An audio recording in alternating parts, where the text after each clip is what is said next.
in the vine to Bevik Ule, September ni som Peria, Zani som di Pangahian. Vana Pahola. Zamzami pa part 2 release ni dona. He huna hian kenin mu cheu don nia. Part 1 len lo tang run moi epsa en thain renge.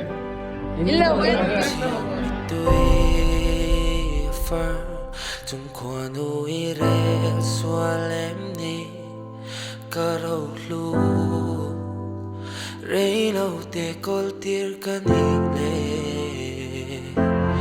ting mi tui afar tung quan ui re xua lem ni karau lu rei lâu te kol tir kani le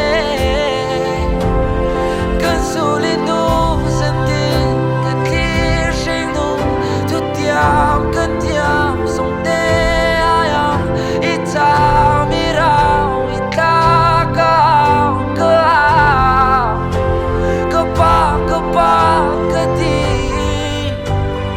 ít sao nó to đến đi ít sao nó to đến đi